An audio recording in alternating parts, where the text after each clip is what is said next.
Donald Trump leaning into concerns some voters have and critics have about him retaking the White House. The former president sharing a word cloud that features the words like revenge, economy, power, dictatorship. The word cloud is from a survey of a British newspaper. It shows some of the most common words that people use to describe what they think a second Trump term would be like. Trump has repeatedly promised supporters to be his supporters' retribution if elected. He has said he would appoint a special prosecutor to go after President Biden and his family, and he suggested that he would weaponize the Department of Justice against his enemies. Here's what else he said. For those who have been wronged and betrayed, I am your retribution. I am your retribution. We will root out the communists, Marxists, fascists, and the radical left thugs that live like vermin within the confines of our country. Under no circumstances, you are promising America tonight, you would never abuse power as retribution against anybody. Except for day one. He says, you're not going to be a dictator, are you? I said, no, other than day one. Back with us now, CNN national correspondent Kristen Holmes and CNN political commentator and former special assistant to President George W. Bush, Scott Jennings. You informed us with your reporting on this, Kristen, a couple hours ago. There was no strategy behind Trump putting this up, right? I mean, this word cloud was, about how people feel about him and how he's running his campaign. What are your thoughts on this? Yeah, that's right, Poppy. I mean, I think this is threefold. One of this is that the main word here is revenge. And Donald Trump, as you just showed in various clips, has made it clear that part of his campaign messaging is revenge. So that is part of posting this. The other part of this is he is trolling his critics.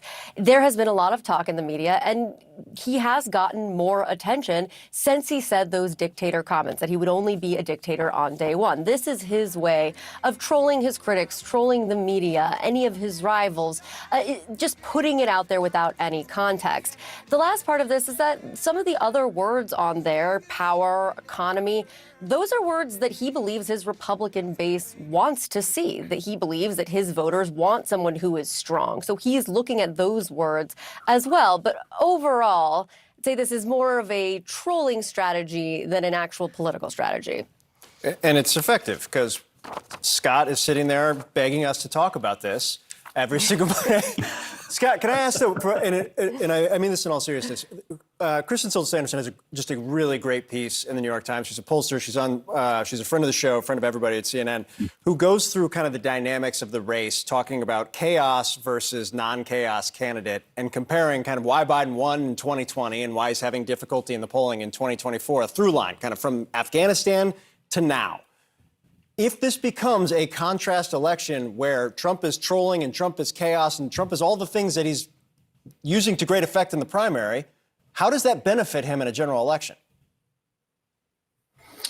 Well, the way he's going to run the race is just to try to have a referendum on Joe Biden. And to the op-ed's point, if we have a referendum on Biden and hold him to his own promises, I'm going to calm everything down. I'm going to have a boring presidency. I'm going to be an adult. I'm going to eliminate the chaos of the Trump year. So if you're really just thinking about, did you fulfill your promises? That's how Trump would want to win run the race. Now, if I'm Joe Biden, you try to get people to remember that the Trump years weren't all that calm and that they were chaotic as well. The problem is right now, if you look at the polling, a lot of people are having nostalgia for the Trump years, particularly on the economy. And so that's Biden's challenge, is to try to get people to remember that, hey, this wasn't as good. This wasn't as good as you think it was, or that you remember it being. On the word cloud, by the way, the word that jumps out to me, frankly, is power. Because I think one of the Republican arguments this year is that Biden is too weak. He's too weak to control the border. He's too weak to manage these international crisis situations that we have popping up everywhere. He's too weak to control inflation, or, So it's really less about, here's my policy prescription, and more about, you're just too weak to do anything about any of these problems, and we have to eliminate that. So it sort of absolves you of having a policy platform if you just project strength over weakness. Vivek Ramaswamy, who is not critical of Trump but still running against him to be president, just replied to a tweet about him stopping all TV ad spend less than a month out from Iowa, New Hampshire. And Kristen, let me read you what he said, because he said basically it's not smart to spend money that way. And he also called candidates that do basically people who have a low IQ. Is this strategic in terms of not having enough money to spend on TV, left. But also, I would like a position in a Trump cabinet should he win.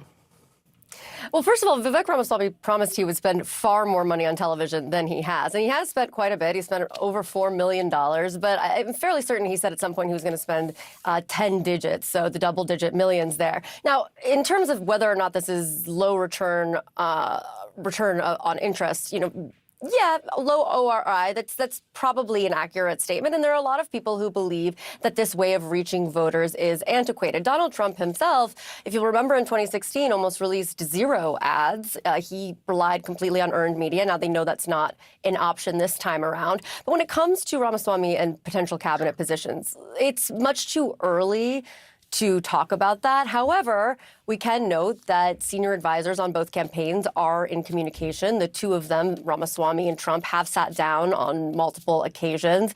And Trump, I am told, really likes him. He enjoys being around him. So that could be a down-the-road conversation, but he certainly, of all of the Republican candidates, has been the most careful not to step on Donald Trump in any way.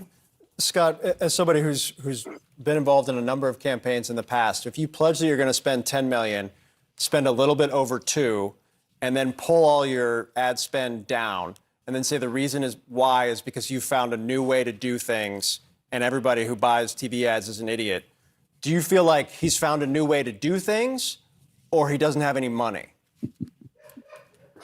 Well, he's doing a lot of self-funding, so I guess he has all the money that he wants to spend. What I suspect is happening is that they found out that his campaign is dead.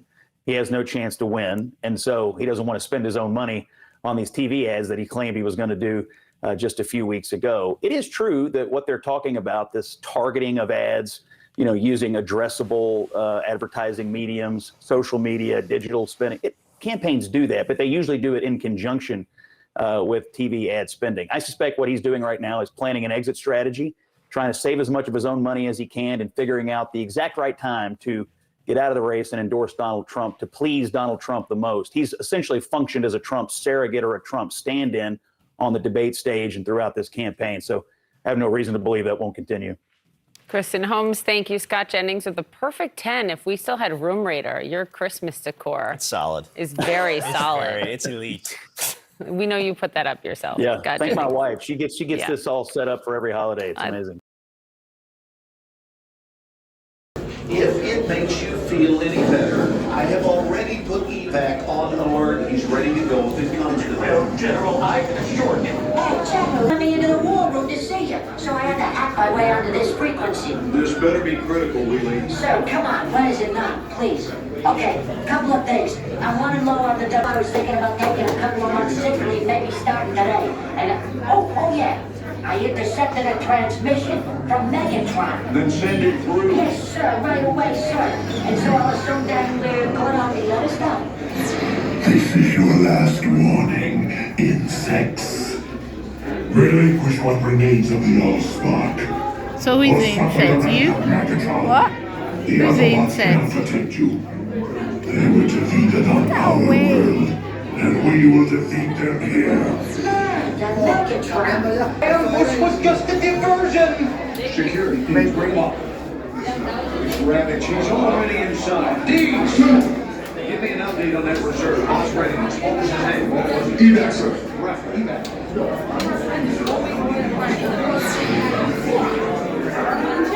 She's right in front.